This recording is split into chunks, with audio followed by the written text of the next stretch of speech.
कैसे हैं आप लोग। उम्मीद करता हूँ आप लोग अच्छे होंगे और बता दूँ मैं भी अच्छा हूँ। आप सभी का स्वागत है हमारे यूट्यूब चैनल कॉमर्स जुगाड़ के ऊपर। तो आज हम बात करने वाले हैं मैक्रो इकोनॉमिक्स क्लास 12th के second chapter basic concept of the macro economics. तो उस बारे में आज हम थोड़ा शॉर्ट में रिवीजन करने वाले हैं। चीज़ें वैसे हम डिटेल से बात करेंगे। हमारे स्टार्टिंग में जो सबसे फर्स्ट टॉपिक है वो है क्लासिफिकेशन ऑफ गुड्स। सबसे पहले देखो, इस चैप्टर में गुड्स को दो हिस्से में कैटेगराइज किया गया। First final goods, second is intermediate goods. First final goods का मतलब क्या होता है? वो गुड्स जो अभी फाइनली रेडी है कंजम्पशन के लिए। कोई ऐसा सामान जो जिस भी काम में वो सामान आता है उस काम के लिए वो रेडी है, अब मतलब वो यूज़ होने के लिए रेडी है वो, तो उसको बोलेंगे हम फाइनल गुड्स। जैसे कि नोट पेन मान लो आप, पेन लिखने के लिए काम आता है और पेन अभी लिखने के लिए रेडी है, अगर मतलब उससे काम कर सकता हूँ मैं, जब चाहूँ तब स्टार्ट कर सकता हूँ, इसका मतलब वो क्या हो गया? फाइनल गुड्स हो गया। ठीक है, यानी कोई ऐसा गुड्स जो अभी रेडी टू यूज है। ये सेकंड उसकी कैरेक्टरिस्टिक्स ये हो गई कि जिसमें अभी वैल्यू एडिशन होना बाकी नहीं है।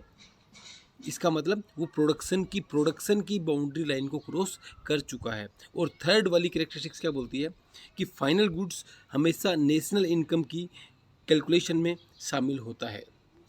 आई बात समझ में? तो मैंने बताया आप लोगों को तीन बातें। जो रेडी टू यूज होता है, जिसमें अभी वैल्यू एड होना बाकी नहीं है, यानी जो प्रोडक्शन की बाउंड्री लाइन को क्रॉस कर चुका है, और जिसको नेशनल इनकम की काउंटिंग में शामिल करते हैं, ये होता है फाइनल गुड्स। सेकंड वाला आता है इंटरमीडिएट गुड्स। इंटरमीडिएट गुड्स क्या होता है? देखो, इंटरमीडिएट गुड्स वो होता है जिसमें ये तीनों कैरेक्टरिस्टिक्स नहीं होती है। जैसे कि वो रेडी टू यूज़ नहीं होता है, वो प्रोडक्शन की बाउंड्री लाइन को क्रॉस नहीं कर चुका होता है, यानी जिसमें वैल्यू ऐड होना अभी बाकी है। और थर्ड वाला, इसको नेशनल इनकम की कैलकुलेशन में शामिल नहीं करते हैं। तो मैंने आपको बता दिया, आपको तीनों कैरेक्टरिस्टिक्स याद करनी है। फाइनल में वो तीनों करनी है, और एक में हो जाएंगी, दूसरे में नहीं होंगी। ठीक है, तो हम आगे बात करते हैं। आगे फाइनल गुड्स को फिर से दो हिस्से में कैटेगराइज किया गया। फर्स्ट वाला कंजम्पशन गुड्स, सेकंड वाला कैपिटल गुड्स। कंजम्पशन गुड्स का मतलब वो होता है जिसको आप और मैं कंज्यूम करने के लिए काम में लेते हैं। कंज्यूम का मतलब हो गया, जैसे ब्रेड है, ब्रेड आपने खा ली तो आपने ब्रेड का क्या कर लिया? कंजम्पशन कर लिया। वैसे ही अगर सपोज एसी है, एसी को आपने चला लिया, उससे आपने ठंडी हवा खा ली, इसका मतलब आपने एसी का क्या कर लिया? कंजम्पशन कर लिया। आपने गाड़ी चला ली, इसका मतलब आपने गाड़ी का क्या कर लिया? कंजम्पशन कर लिया। अच्छा, इसका मतलब कंजम्पशन गुड्स जो होते हैं उनको हम चार हिस्सों में बांटते हैं। चार हिस्सों में कंजम्पशन गुड्स को हम बांट सकते हैं। कंजम्पशन गुड्स या कंज्यूमर गुड्स, उसको हम चार हिस्से में बांट सकते हैं। तो सबसे पहला क्या आया? सबसे पहला इसके अंदर आया, देखो, ड्यूरेबल गुड्स। क्या आया? Durable goods. ड्यूरेबल गुड्स का मतलब ऐसा गुड्स जो लंबे पीरियड के लिए हम लेके आते हैं। ड्यूरेबल का आप ये समझ लो ना, शॉर्ट में याद रखने के लिए, DUR मतलब दूरेबल गुड्स, जो दूर तक आपके साथ चलता है, जो दूर तक काम आता है। जैसे कि आप AC ले आए, कोई बिल्डिंग ले लिया आपने, कोई गाड़ी ले आए, तो वो 1-2 साल की बात तो है नहीं। AC ले आए आप, फ्रिज ले आए, वो 1-2 साल की बात तो है नहीं, वो 5-7-10 साल काम आता है, 5-7-10 साल ही काम आता है। तो उसको बोलेंगे हम ड्यूरेबल गुड्स, मतलब वो गुड्स जो लंबे पीरियड के लिए लेके आए हैं हम।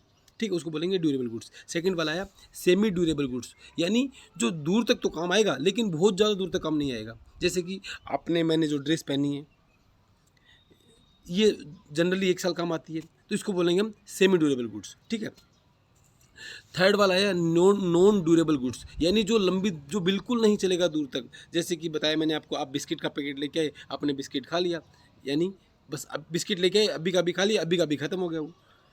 अब और खाने के लिए आपको दूसरा पैकेट लाना पड़ेगा। ठीक है ना? इसका मतलब ये हुआ, इसमें ड्यूरेबल नहीं है बिल्कुल भी ये। आपने खाया पिया और पचाया, बस काम खत्म। ठीक है, तो ये होता है नॉन ड्यूरेबल गुड्स। और फोर्थ वाला आया नॉन मटेरियल गुड्स और सर्विसेज, यानी कोई ऐसा गुड्स जिसमें कोई मटेरियल है ही नहीं, या जिसको हम बोलेंगे सर्विसेज। जैसे कि एक टीचर, एक डॉक्टर, ये जो सर्विसेज देते हैं, लॉयर सर्विसेज देते हैं, इसमें कोई गुड्स तो होता ही नहीं है। तो ये सर्विसेज को हम शामिल करते हैं इसके नॉन मटेरियल गुड्स में। तो हमने बात करी कंजम्पशन गुड्स की, हमने पहले बात करी फाइनल गुड्स की। फाइनल गुड्स दो हिस्से में बताया, कंजम्पशन गुड्स और सेकंड वाला कैपिटल गुड्स। अब कंजम्पशन गुड्स या कंज्यूमर गुड्स को हमने चार हिस्से में डिवाइड किया, durable goods, semi durable goods, non durable goods, और लास्ट वाला नॉन मटेरियल गुड्स और सर्विसेज। ठीक है, अब बात करते हैं अपन सेकंड वाला कैपिटल गुड्स। फाइनल गुड्स बताए थे मैंने, दो हिस्से बताए थे उसके।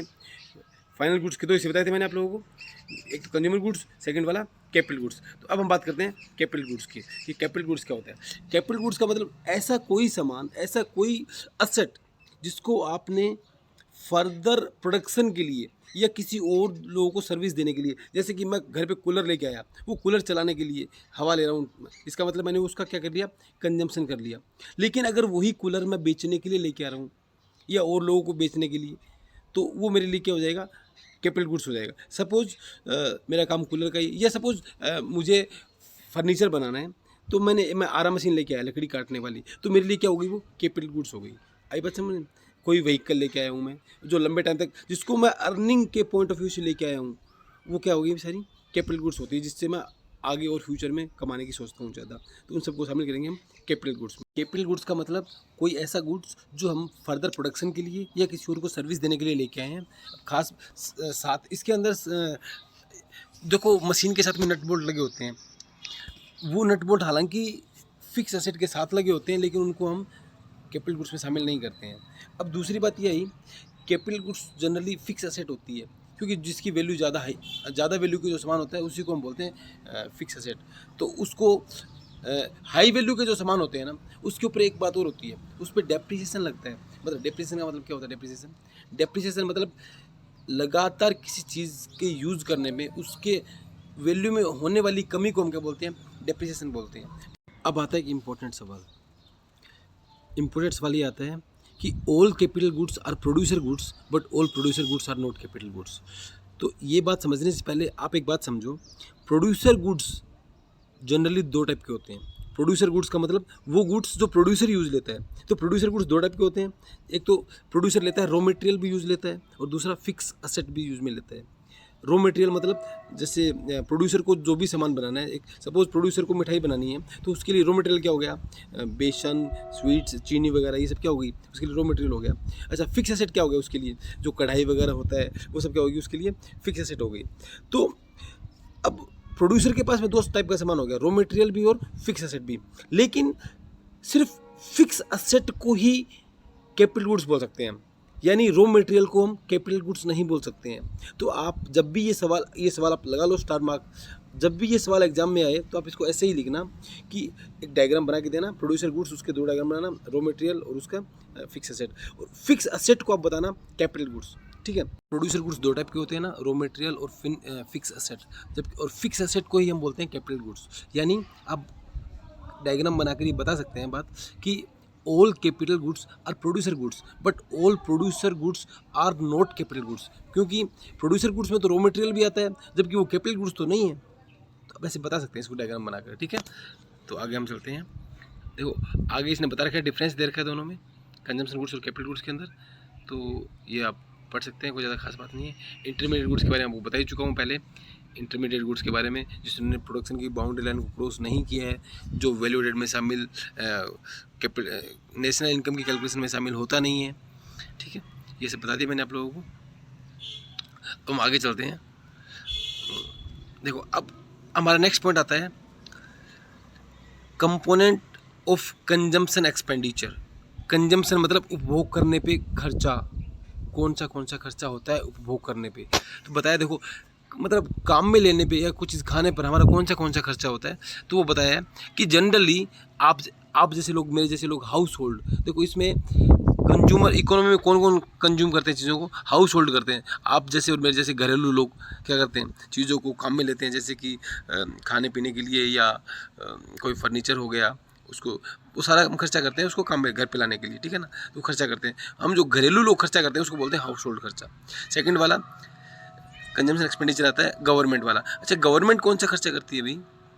गवर्नमेंट जनरली लोगों, देखो गवर्नमेंट हॉस्पिटल में, गवर्नमेंट स्कूल में, जो सड़कों पे, नालियों पे, लाइट पे क्या करती है गवर्नमेंट, जो खर्चा करती है गरीब लोगों को अनाज बांटने में, ये जो खर्चा करती है, तो ये क्या है, ये गवर्नमेंट का खर्चा है। तो कंजम्पशन एक्सपेंडिचर में ये भी शामिल होता है। तो हम पढ़ रहे हैं कंजम्पशन एक्सपेंडिचर, उसमें हाउस होल्ड भी आते हैं, गवर्नमेंट भी आती है, और एक आता है NPO, नॉन प्रॉफिट ऑर्गेनाइजेशन। ये कौन सा होता है? नॉन प्रॉफिट ऑर्गेनाइजेशन मतलब देखो हर जगह पे कुछ सोशल ग्रुप्स होते हैं जो क्या करते हैं, जिनका काम ये होता है कि समाज के वेलफेयर के बारे में सोचते हैं वो। गाँव में कुछ लोग अगर भूखे हैं तो उनको खाना खिला दिया, किसी के पास कपड़े नहीं है तो कपड़े दे दिए उनको, किसी के पास रहने के लिए नहीं है तो उनको कोई आश्रम प्रोवाइड करवा दिया। तो ये सब कौन से, तो इनको गवर्नमेंट भी क्या करती है, गवर्नमेंट इनको टैक्स में छूट देती है कि आपने इतना पैसा एनजीओ पे लगा दिया तो हम आपको टैक्स में इतनी छूट दे देंगे। तो ऐसे करके ये लोग इसमें खर्चा करते हैं। तो जनरली 3 टाइप का खर्चा लोग करते हैं कंजम्पशन एक्सपेंडिचर पे। हाउस होल्ड भी खर्चा करते हैं, गवर्नमेंट भी करती है, और नॉन प्रॉफिट ऑर्गेनाइजेशन भी करते हैं। इनको एनपीओ भी बोलते हैं, नॉन प्रॉफिट ऑर्गेनाइजेशन, या एनजीओ भी बोलते हैं, नॉन गवर्नमेंट ऑर्गेनाइजेशन। ठीक है, तो इनका जो टोटल खर्चा हो जाएगा उसको हम बोलेंगे कंजम्पशन। नेक्स्ट पॉइंट आता है इन्वेस्टमेंट का, कंपोनेंट ऑफ इन्वेस्टमेंट। इन्वेस्टमेंट के कंपोनेंट कौन से होते हैं? इन्वेस्टमेंट का मतलब क्या होता है? कोई खर्चा,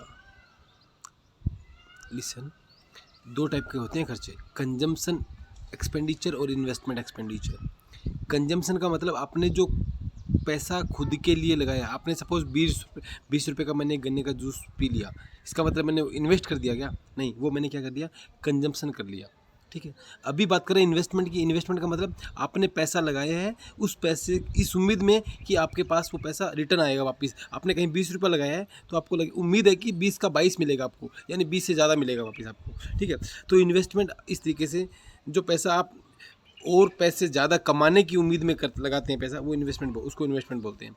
जनरली हम इन्वेस्टमेंट को डेल्टा के से डिनोट करते हैं, डेल्टा के। ठीक है, मतलब कैपिटल में कितना चेंज आया। जनरली हम इसको फॉर्मेशन ऑफ कैपिटल भी बोलते हैं, या कैपिटल फॉर्मेशन या फॉर्मेशन ऑफ कैपिटल भी बोलते हैं। ठीक है, तो इन्वेस्टमेंट 2 तरीके का होता है, फिक्स इन्वेस्टमेंट और इन्वेंट्री इन्वेस्टमेंट। तो फिक्स इन्वेस्टमेंट क्या होता है? फिक्स इन्वेस्टमेंट का मतलब आपने पैसा लगाया ज़्यादा पैसे कमाने के उम्मीद में, लेकिन वो पैसा लगाया आपने फिक्स असेट में। आपने वो पैसा किस में लगाया? फिक्स असेट में। सपोज मेरे पास पहले एक मशीन थी 10 लाख रुपए की, जिसके ऊपर 5 लोग काम करते थे और मैं रोज़ाना की 100 यूनिट बनाता था। ठीक है, अभी मैंने एक मशीन और लगा ली 10 लाख रुपए की, अभी उस पर 5 की बजाय 10 लोग काम करने लग गए मेरे पास में। अभी मैं रोज़ाना 100 यूनिट बनाने की बजाय 200 यूनिट बनाने लग गया। तो हुआ ये कि फिक्स असेट में इन्वेस्टमेंट करने से मेरे एक तो कैपेसिटी बढ़ती है, मेरे पास कैपेसिटी बढ़ गई ना, मेरी पहले 100 यूनिट बनाने की कैपेसिटी थी, मेरे पास 200 यूनिट बना सकता हूँ मैं। सेकंड, एम्प्लॉयमेंट की जो प्रॉब्लम होती है वो कम होती है। थर्ड, इससे जीडीपी बढ़ता है। जीडीपी मतलब नेशनल इनकम बढ़ती है, जब जीडीपी बढ़ता है इससे पर कैपिटा इनकम बढ़ती है। तो फिक्स इन्वेस्टमेंट के ये बताइए, मैंने आपको सिग्निफिकेंस बता दी है कि फिक्स असेट का इन्वेस्ट करने से, फिक्स असेट में इन्वेस्टमेंट करने से ये चीज़ें होती हैं। मतलब आप प्रोडक्शन ज़्यादा होता है, जीडीपी बढ़ती है, नेशनल इनकम बढ़ती है, पर कैपिटा इनकम बढ़ती है उससे। ठीक है, ये सब मैंने आपको बता दिया। और अब हम बात करेंगे इन्वेंट्री इन्वेस्टमेंट की। इन्वेंट्री का मतलब होता है स्टॉक। स्टॉक कौन सा? वो स्टॉक जो आपके पास बैलेंस शीट में होता है। स्टॉक 2-3 टाइप का होता है, रॉ मटेरियल भी होता है, सेमी फिनिश्ड गुड्स भी होता है, और एक फिनिश्ड गुड्स भी होता है। ठीक है, तो रॉ मटेरियल का मतलब सपोज मुझे लकड़ी से फर्नीचर बनाना है, तो मैंने कुछ चेयर बना के रखी हुई है, तो वो मेरे लिए क्या हो गई? फिनिश्ड गुड्स हो गई, जो भी बिका नहीं है सामान मेरा। ठीक है, सेमी फिनिश्ड गुड्स का मतलब वो गुड्स जो अभी मैंने काम में स्टार्ट तो कर दिया जिसके ऊपर काम करना, लेकिन उसको कंप्लीट नहीं किया अभी, वो कंप्लीट उसको ना तो चेयर बनी है, वो टेबल बनी नहीं है, मतलब ठीक से बेचने के लिए। और रॉ मटेरियल का मतलब ऐसा कोई सामान जो मैं लेके तो आ गया हूँ, कच्चा माल मेरे जो व्यापार के लिए, लेकिन उसको मैंने अभी काम में लेना स्टार्ट नहीं करा है। मतलब उसके ऊपर ना तो मैंने कोई काम किया अभी तक, वो बस लाया हूँ वैसा का वैसा पड़ा है, उसको बोलते हैं रॉ मटेरियल। तो इन्वेंट्री इन्वेस्टमेंट का मतलब ये होता है कि आपने तीनों में पैसा लगाया होगा। अच्छा, इन्वेंट्री इन्वेस्टमेंट लगाने से होता क्या है? इन्वेंट्री इन्वेस्टमेंट करने से सुनो, सबसे खास बात ये है कि आपका बिजनेस अनइंटरप्टेड चलता है बाद में। सपोज आपके पास रॉ मटेरियल 3 दिन का है, आपको हर तीसरे दिन सामान लेके आना पड़ता है। तो अब अगर बाई चांस आपका रॉ मटेरियल या इन्वेंट्री ख़त्म हो गई, तो अभी आपको वापस जाना पड़ेगा हर तीसरे दिन। लेकिन अगर यही आप ज़्यादा इन्वेंट्री लेके आ रहे हो, 5-5, 7-7 दिन की लेके आ रहे हो, तो आपको अगली बार जाना पड़ेगा 7-8 दिन के बाद में जाना पड़ेगा, 5-7 दिन के बाद में जाना पड़ेगा, जब भी सामान खत्म होएगा। दूसरी बात ये, अगर वहाँ पे स्ट्राइक कुछ हो गया, लॉकआउट हो गया कुछ, उस कंडीशन में भी आपके पास 4-5 दिन का काम स्टॉक पड़ा है ना, तो आपके पास आपका काम रुकेगा नहीं, मतलब आपका काम अनइंटरप्टेड चलता रहेगा। सेकेंड, आप जब सामान एक साथ इकट्ठा लेके आ रहे हो, ज़्यादा सामान लेके आओगे तो आप उससे बार्गेनिंग ज़्यादा कर सकते हो, यानी वो सामान आपके सस्ता पड़ेगा। और थर्ड बात कि आप जो जिस गाड़ी से सामान लेके आ रहे हो उस आपको वो गाड़ी 2 बार नहीं, एक ही बार ले जानी पड़ेगी। इसका मतलब आपका जो कैरिंग कॉस्ट है वो बहुत कम हो जाएगा। तो इस वजह से भी इन्वेंटरी इन्वेस्टमेंट जनरली लोग करते हैं, ठीक है। तो ये आपको समझ में आया। इन्वेस्टमेंट 2 तरीके से होता है, फिक्स एसेट में और भी, और सेकंड वाला इन्वेंटरी इन्वेस्टमेंट, ठीक है। अब अपना नेक्स्ट पॉइंट आता है gross investment, net investment and concept of depreciation. तो मैं आपको आप लोगों को बता दूं, ग्रोस इन्वेस्टमेंट का मतलब क्या होता है। ग्रोस मतलब टोटल इन्वेस्टमेंट की बात कर रहे हैं, ठीक है। उसके लिए आपको मैं एक एग्जांपल देता हूँ। सबसे पहले आपके पास सपोज एक मशीन लगी है जिसकी वैल्यू 10 लाख रुपए है, ठीक है। अब 10 लाख रुपए एक मशीन लगी, आपने एक 10 लाख की और लगा ली एक मशीन। इसका मतलब आपने क्या कर दिया, नेट इन्वेस्टमेंट कर दिया। क्या कर दिया, 10 लाख की पहले मशीन थी, 10 लाख की आपने एक और लगा ली, यानी आपने 10 लाख रुपए की नई मशीन और लगाई है, यानी आपने 10 लाख रुपये क्या कर दिया, नेट इन्वेस्टमेंट और कर दिया। अच्छा, आपने जो पहले 10 लाख रुपए की लगा रखी थी उसी को बदल के दूसरी लगा दी। मतलब पहले आपके पास एक मशीन थी, आपने उस मशीन को बेच दिया और दूसरी लगा ली। इसको बोलते हैं रिप्लेसमेंट होना, ठीक है। रिप्लेसमेंट और नेट दोनों को मिलाते हैं तो बनता है ग्रोस इन्वेस्टमेंट। फिर बता रहा हूँ मैं, रिप्लेसमेंट को भी और नेट को भी दोनों को जोड़ते हैं तो बनता है ग्रोस इन्वेस्टमेंट। जबकि नेट होता है, नेट इन्वेस्टमेंट का मतलब क्या होता है, वो इन्वेस्टमेंट जो आपने पहले वाली थी वो तो कर रखा है, उसके अलावा आपने और कर दिया। पहले मेरे पास 10 लाख रुपए की मशीन थी, अभी मैंने एक मशीन और लेके आ गया, इसका मतलब मैंने 10 लाख का क्या कर दिया, नेट इन्वेस्टमेंट कर दिया। हालांकि अच्छा, मेरे पास जो पहले वाली मशीन थी उसी को मैंने बदल के दूसरा लगाया, यानी उसको मैंने क्या कर दिया, रिप्लेस कर दिया। फिर बता दिया मैंने आप लोगों को, दोनों को जोड़ेंगे तो हम क्या बताएगा, क्या बनेगा, ये ग्रोस इन्वेस्टमेंट बनेगा। तो इसमें आगे एक पॉइंट और आता है डेप्रिसिएशन का। बताया मैंने डेप्रिसिएशन का मतलब, आप किसी चीज़ के कोई फिक्स एसेट, ज़्यादा हाई वैल्यू की कोई एसेट होती है, उसका आप कंजम्पशन करते हैं, कंटिन्यूसली उसको यूज़ करते हैं, तो wear and tear, normal wear and tear की वजह से उसकी वैल्यू में जो कमी आती है उसको हम क्या बोलते हैं, उसको हम बोलते हैं डेप्रिसिएशन, ठीक है। तो इसके अंदर देखो, ग्रोस इन्वेस्टमेंट, ये जो नेट इन्वेस्टमेंट होता है, इसकी सिग्निफिकेंस बताइए। इसने सिग्निफिकेंस वही जो मैंने आपको बताई थी अभी, फिक्स इन्वेस्टमेंट में जो सिग्निफिकेंस बताई थी मैंने आप लोगों, इससे आपकी कैपेसिटी बढ़ेगी, एम्प्लॉयमेंट की अपॉर्चुनिटी बढ़ती है, साथ में इसमें जीडीपी वगैरह बढ़ता है, क्योंकि नेशनल इनकम बढ़ जाती है तो पर कैपिटा इनकम बढ़ती है। मैंने आपको बताया था ये सब इसके अंदर बता दिया मैंने। यही सारी सिग्निफिकेंस किसकी होती है, नेट इन्वेस्टमेंट की।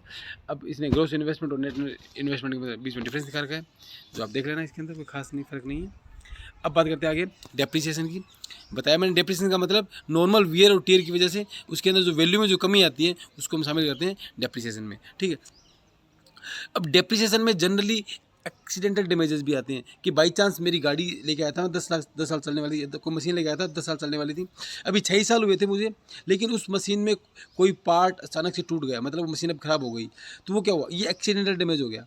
मतलब मैं अब इसको चाह कर भी नहीं चला सकता, तो ये मेरे लिए क्या हुआ, एक्सीडेंटल डैमेजेस हो गया, ठीक है। या एक और पॉइंट और आता है, एक्सपेक्टेड एब्सॉल्यूशन। मतलब क्या हुआ, मतलब ये कि एक्सपेक्टेड का मतलब अनुमानित, और एब्सॉल्यूशन का मतलब हो गया वैल्यू में कमी आना या चलन से बाहर होना, ठीक है। जैसे कि मुझे पता था कि मैं एक एसी लेके आया हूँ, वो 5 साल चलेगी, 5 साल बाद में कोई दूसरी टेक्नोलॉजी आ जाएगी, तो 5 साल चलेगी, मैंने अनुमान लगाया, ये मेरे लिए क्या हो गया, एक्सपेक्टेड एब्सॉल्यूशन हो गया, एक्सपेक्टेड एब्सॉल्यूशन। अगर वो ऐसी 5 साल चलती है तब तो मेरा ये एक्सपेक्टेड एब्सॉल्यूशन रहेगा, ठीक है। 5 साल मतलब 5 साल में उसको डेप्रिसिएशन को डिवाइड कर दूंगा, मुझे कोई दिक्कत ही नहीं आएगी, मुझे वापस से मैं डेप्रिसिएशन फंड, डेप्रिसिएशन रिजर्व के नाम से उसको मैं वापस पैसे अपना बैलेंस मेंटेन कर लूँगा। लेकिन अगर ये 5 साल चलनी थी, अभी 3 साल बाद में ही ख़त्म हो गई, कोई नई टेक्नोलॉजी आ गई, 3 साल बाद ही मुझे उसको बदलना पड़ रहा है, ये होगी अनएक्सपेक्टेड एब्सॉल्यूशन। क्या होगी ये, अनएक्सपेक्टेड एब्सॉल्यूशन। इसके अंदर ये होता है कि आपने उम्मीद ज़्यादा करी थी कई साल और चलेगी, लेकिन अभी आपकी उम्मीद धरी की धरी रह गई। क्यों, क्योंकि ये आपकी उम्मीद से पहले ही ये अपनी वैल्यू इसकी डाउन हो गई, आपको इसको बदलना पड़ रहा है, अभी आपको जो लॉस हो रहा है उसको बोलेंगे हम अनएक्सपेक्टेड एब्सॉल्यूशन।